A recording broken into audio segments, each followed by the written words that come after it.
Well, greetings, everyone, and welcome to a very special online event today. It's called How to Heal Yourself from Toxic and Narcissistic Family Dynamics.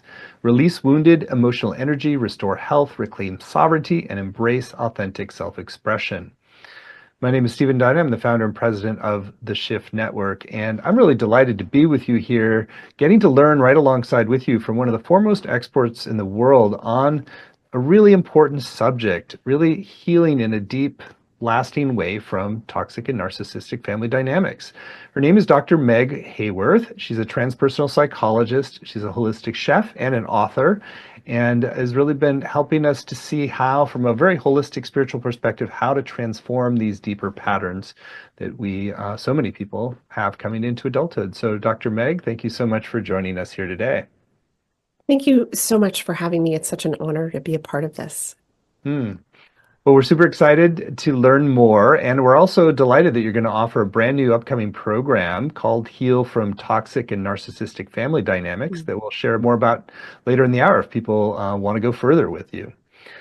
So, Dr. Meg, let's begin with, I think, your personal backstory. It's Yeah. always, I find with these kind of subjects, there's always a personal backstory because it's almost like the deeper why of what you're bringing forward into the world is often overcoming your own challenges in this area. So, maybe share a little bit about that and what you've learned. Yeah, for sure. So I grew up with a narcissistic parent in a toxic family system. I also had all kinds of abuse growing up. And I spent a lot of time in my childhood being very sick. On top of that, in my childhood, I also drowned and had a near-death experience, and I was highly intuitive. I was so sensitive and psychic and empathic that I really just took on a lot of the abuse and a lot of the emotions that were coming my way and really took it on as a part of me. And so that led to illness. But it took me many, many years to unwind this. And by the time I was in my 20s, I was in and out of doctor's offices, getting more and more diagnoses, bedridden sometimes for weeks at a time. And I finally started to listen to my intuition. It just happened in a moment where everything just turned for me. And I started to seek a complementary care.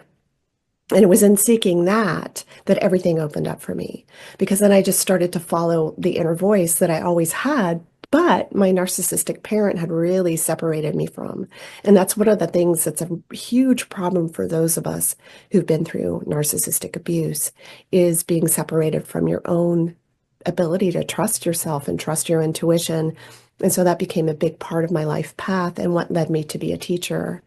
Um, so my path did lead me through first food, to try to get well, eliminating all the foods I was allergic to. But unwinding that further was understanding that I was allergic to those foods because of the emotional impact that my body had taken on from the abuse.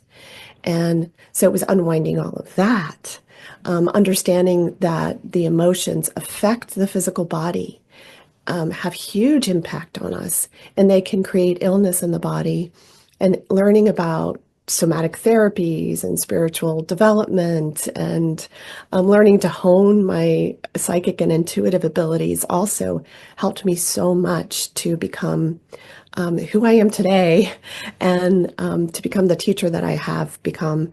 Um, and I've helped thousands of people over the last 25 years to heal as well from their abuse history and how that's impacted their physical body. And I do it holistically, mentally, emotionally, physically, and spiritually. Hmm. Well, thank you for undertaking this journey of healing and being able to bring it back so much of what you've learned to others and help thousands of others heal. Let's go into the original. I know there's a wide variety of different kinds of abuse people can Yeah. suffer, but really focusing on the core dynamics that you were mentioning there about it's undermining your own self-authority, your own ability to kind of trust yourself. Maybe to share a little bit about what happens from this kind of deeper vantage point in an abusive or toxic growing up period, and then how that then needs to be addressed in terms of the healing of it.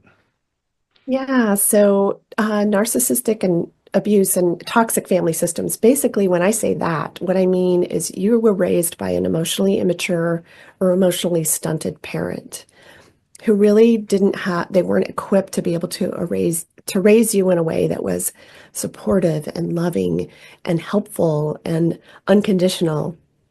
Love was conditional. So when you think about what happens in this kind of family system, emotions are really used as a weapon. It's sort of like emotional warfare. And so these emotions, and the key ones are shame, guilt, because narcissistic abuse, narcissism is a shame-driven disorder. So that parent is not willing to touch their own shame, so they're projecting it onto you.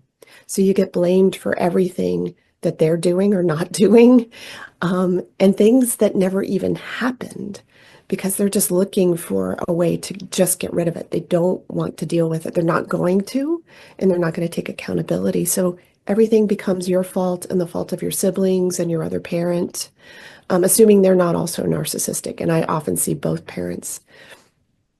So these emotions, if you think about it, negative emotions have such a huge charge.